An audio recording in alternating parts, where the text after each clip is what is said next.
The first Kaler vessel accelerated past the defensive line, its thrusters burning an unnatural violet. It didn't fire. It didn't break. It rammed directly into the Varric swarm's lead cruiser, detonating both ships in a blinding ball of fire and fractured hull plating. The comms channel went dead. If you want to survive the swarm, you need to subscribe right now because the galaxy is about to burn. 72 hours ago, Prime Minister Lauren's greatest diplomatic crisis was a trade dispute over synthetic grain. Now, he watched a Death World commander dismantle his system's only hope. Lauren stood on the observation deck of the Illyria Secundus orbital station. He had broadcast the blind, galaxy-wide distress transmission after receiving confirmation that the Varric swarm had consumed their neighboring system. Help arrived not with an armada, but with 12 small ships and a primitive arsenal. Commander Ilara Vance of Ethelgard walked through his immaculate command center like a predator assessing a cage. She didn't look at the holographic tactical displays. Instead, she ordered her engineers to strip the station's energy shields. Lauren's jaw tightened as the protective hum of the barriers powered down. "You stripped our energy shields to show the enemy our throats," he said, his voice tight. Vance didn't look up from her datapad. She reached into her tactical vest and tossed a heavy, gray object onto his glass desk. It hit with a dense, ugly thud that cracked the display surface. A solid-core tungsten slug. "Your elegant plasma beams dissipate against Varric shielding," Vance said, tapping the blunt tip of the metal cylinder. "This doesn't dissipate. It doesn't care about shields.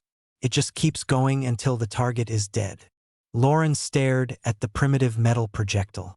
It was barbaric, pragmatic. The klaxons began to wail an hour later. "I've seen civilizations fall because they were too polite to fight dirty. So subscribe if you want to see how the ruthless survive."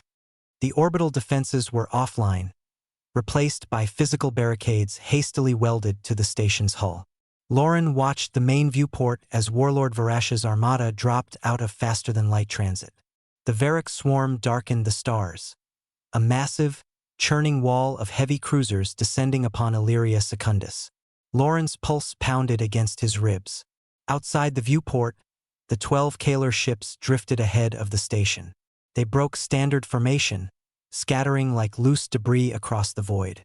"They are going to consume us?" Lauren whispered, gripping the edge of the cracked console.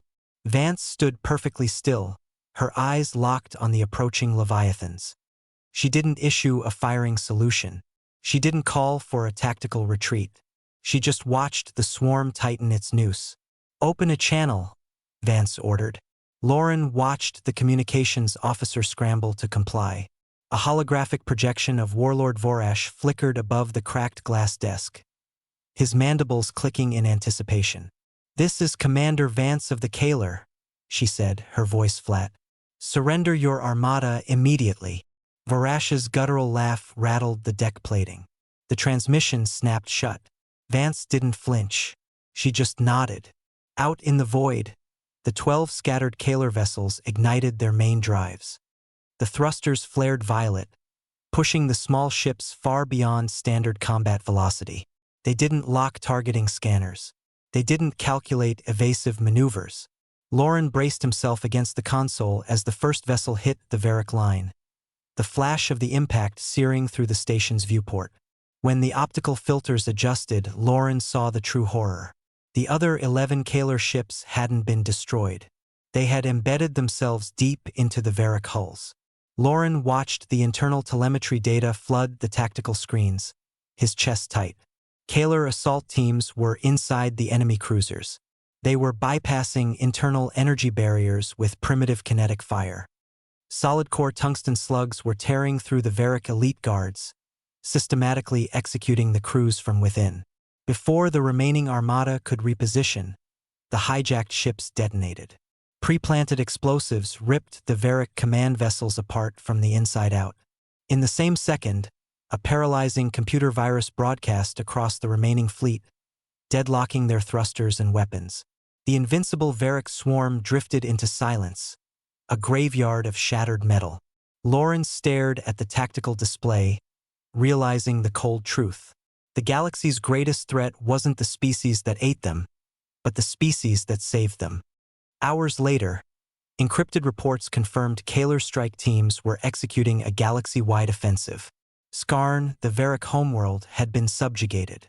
Months later, the Illyrian system sat quiet under the shadow of heavy Kaler patrol ships. The protection zones were absolute. Lauren stood beside Vance before the newly erected obsidian memorial obelisk in the central plaza. He reached into his coat pocket, his fingers tracing the heavy, cold edge of the solid-core tungsten slug she had given him. It wasn't just a weapon anymore. It was a mirror. The Kaler were the metal projectile, primitive, unstoppable, and permanently lodged in the heart of the civilized galaxy. Would you trade your freedom to harbor a monster that keeps you safe in the dark? And will you subscribe to find out what happens when the protectors turn their eyes on you tomorrow?